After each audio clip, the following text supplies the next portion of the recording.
Emergência 90 está no ar. No programa de hoje, nós continuamos falando sobre a atual onda de violência urbana, o comportamento das multidões. O que acontece quando as pessoas se sentem no anonimato e com a sensação de impunidade. Nós conversamos com o capitão da Polícia Militar, que também é sociólogo. Ele comenta as ações de grupos violentos como os Black Blocs e também fala sobre a eficácia e o funcionamento da justiça brasileira. Você vai saber o que diz a Constituição Federal sobre o direito de manifestação e sobre as atribuições da polícia. Um seminário sobre direitos humanos realizado pela Polícia Militar debate o trabalho da imprensa, da segurança pública e as ações violentas que ocorrem durante as manifestações. E ainda sobre câncer de pele, como prevenir e como identificá-lo. Emergência 90 começa agora.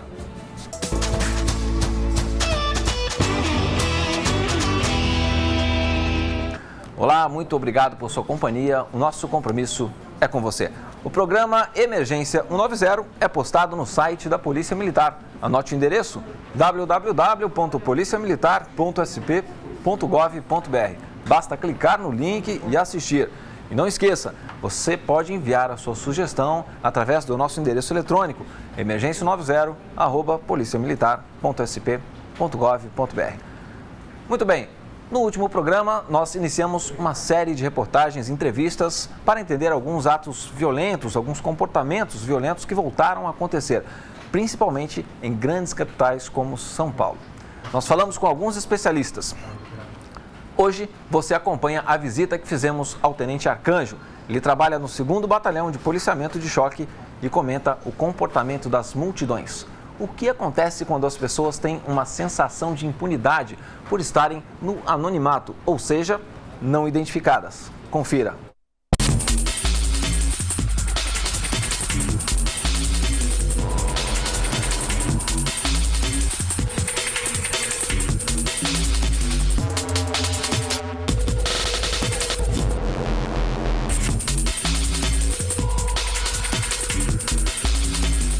E hoje nós vamos falar um pouco sobre comportamento das multidões, comportamento da massa. Então é importante salientar que, para o adequado gerenciamento de multidões, nós temos que conhecer um pouco como as pessoas se comportam nesse contexto. Quando o indivíduo se encontra sozinho, ele tem uma série de preocupações. Ele se preocupa com a sua imagem, ele se preocupa com aquilo que ele vai fazer, uma vez que ele pode ser rapidamente identificado. Ele tem os limites sociais devidamente respeitados e isso faz com que ele não extrapole aquilo que socialmente é imposto para as pessoas.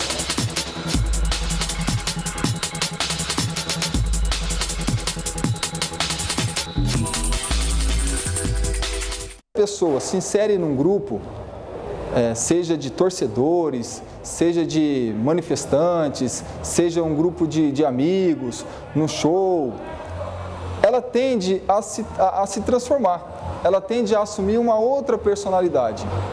Então, esse indivíduo que era um pouco mais receoso, um pouco mais inibido, ele passa agora a ser um pouco mais extrovertido, ele passa agora a agir conforme as pessoas estão ao seu redor, estão agindo também. E ele ultrapassa alguns limites sociais.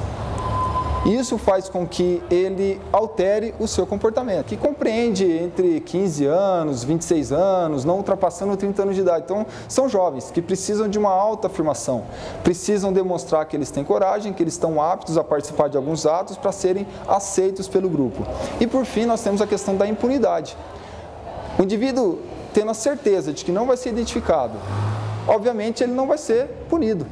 E isso lhe dá coragem, isso deixa com que ele fique mais à vontade para praticar alguns atos contrários à boa ordem local, contrários à lei, e aí ele passa a agredir pessoas, a agredir autoridades, a danificar patrimônio público e privado, transformando aquele movimento que inicialmente era um movimento legítimo num movimento ilegítimo. E aí a polícia, os órgãos públicos envolvidos têm que agir para restabelecer a ordem e para que as pessoas consigam dar continuidade à sua vida. Em manifestações ou em grupo de torcedores, em grupo de pessoas que vão participar de um espetáculo, ela se deriva basicamente da influência desses fatores psicológicos, no seu viés negativo. Ela acontece também por aquela necessidade de autoafirmação da pessoa que faz parte do grupo, do indivíduo, sobretudo em razão da faixa etária dessas pessoas, são jovens, né, que precisam demonstrar que são corajosos, que têm ímpeto em fazer alguma coisa, né, para ser aceito pelo grupo. E nós temos também um terceiro fator que gera essa violência, que é a sensação de impunidade, como dito anteriormente. A sensação de impunidade faz com que o indivíduo se sinta forte, se sinta encorajado a praticar um ato, sabendo que ele não será identificado e nem será punido.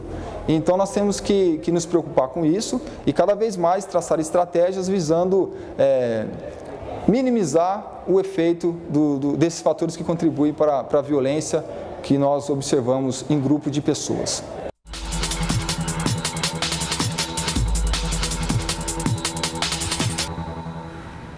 Como você pôde ver, existe uma diferença no comportamento das pessoas quando elas estão em grupo. É evidente que sozinho, identificado, ninguém tem tanta coragem assim, não é mesmo? Olha, a Polícia Militar, preocupada com a questão das manifestações e da violência, promoveu um seminário sobre direitos humanos. Os assuntos tratados foram o trabalho da imprensa, da segurança pública e as ações violentas que ocorreram durante as manifestações. Você vai ver também o que diz a Constituição Federal sobre o direito à manifestação e sobre a competência das polícias nesses casos. Confira.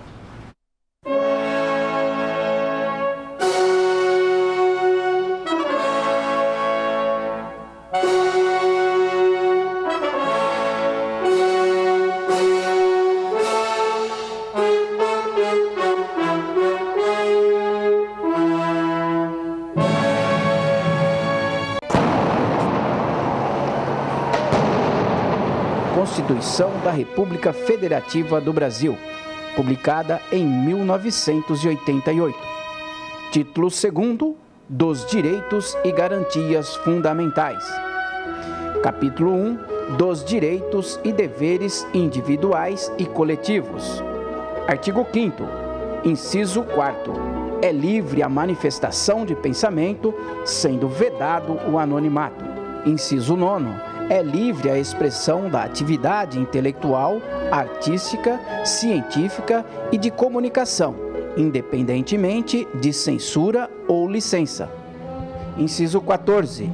É assegurado a todos o acesso à informação e resguardado o sigilo da fonte, quando necessário ao exercício profissional.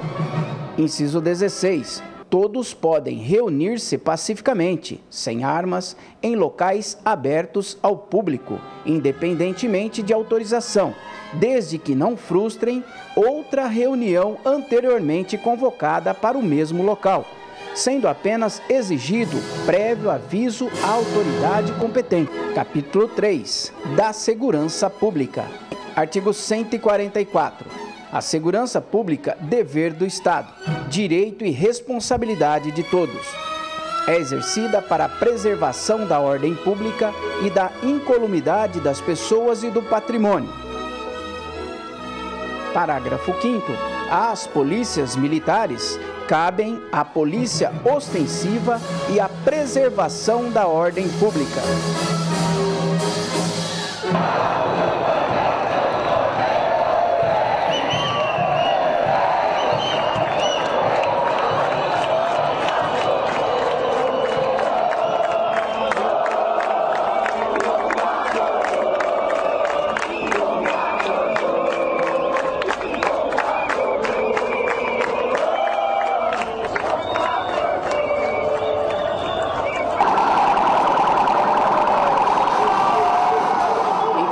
Das manifestações ocorridas com a ida da população às ruas para reclamar seus direitos e reivindicar suas apresentações, a Polícia Militar busca ampliar o diálogo com os diversos atores envolvidos, fortalecendo a importância dos seus agentes atuarem com base e total respeito aos direitos humanos. Então esse debate é bastante importante, é um resgate, acabar com as fronteiras onde existem desconfiança e criar pontes para que possam transitar a sociedade em plena segurança e tranquilidade.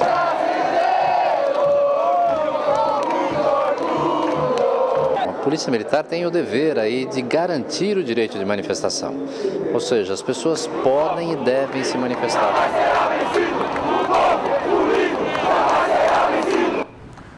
Vamos ver agora o que tem a dizer o capitão Alain, Ele que, além de formado pela Academia de Polícia Militar do Barro Branco, também é sociólogo.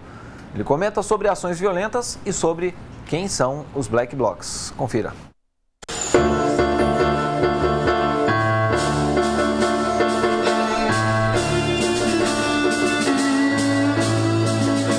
Vivemos atualmente uma época de muita mudança em termos das sociabilidades até então vigentes na década de 70, introduzindo novas formas, novos arranjos societais.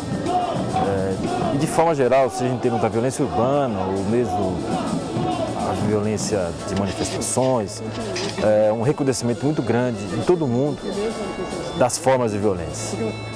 Primeiramente, é preciso deixar bem claro que existem as manifestações legítimas, democráticas, que fazem parte do movimento até de evolução da sociedade, e outros grupos pretensamente reivindicatórios que não são. As manifestações chamadas de junho, elas fazem parte de uma configuração muito mais ampla em termos de Brasil, de uma ascensão de uma classe média, reivindicação por novos direitos sociais.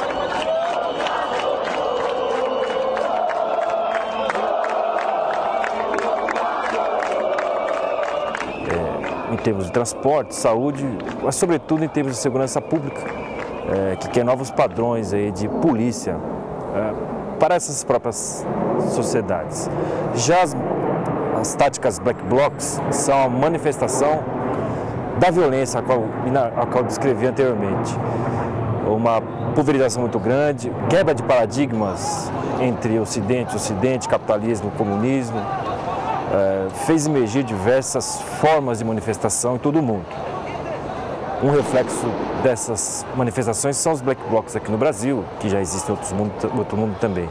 É uma violência instrumental, em que pese haver um discurso reivindicatório, no sentido de agredir os símbolos do capitalismo, ao meu ver, são atos violentos em si, que buscam a tal da violência performática, né? Chamar a atenção pela violência e sem que haja alguma coisa muito forte em termos de reivindicação.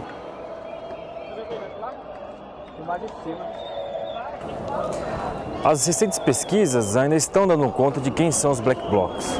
Indicam que são jovens, até seus 30 anos, de uma classe pobre ascendente, mas sim, sabem o que fazem, né? Os gregos sempre acreditaram nos seus deuses e eles também têm o seu discurso, a sua forma de reivindicar. O mundo moderno, ou pós-moderno, como se diz, ele é repleto de incongruências, ele é repleto de dificuldades. O capitalismo no mundo é um capitalismo segregacionista e essas pessoas sentem esse problema. A falta de paradigmas, reafirmo, em ter um projeto político alternativo, faz com que essas demandas acabem explodindo nessas atuações que nós vemos atualmente aí. Há pouco tempo, certamente, ideias mais à esquerda no espectro político seriam absorvidas pelo partido político, ou pelo grupo, ou pela liderança política. Mas a falência dessa representatividade faz com que a violência exploda, sem qualquer tipo de controle, sem qualquer agente com o qual se possa dialogar. E a despeito, aproveito para dizer, dessa confusão toda, enfim, dessa falta de paradigmas, eu acredito que o poder público deve sim investir no diálogo. Porque só com atores que dialogam é que a gente pode, de fato, chegar a um patamar civilizatório um pouco melhor.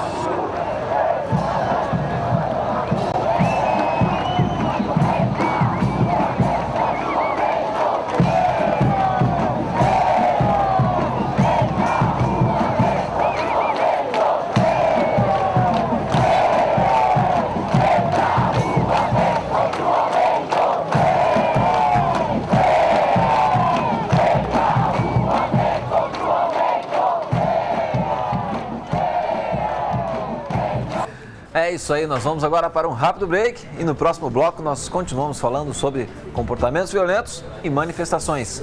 E ainda você vai saber como se prevenir e como identificar um câncer de pele. Não saia daí, a gente volta já já.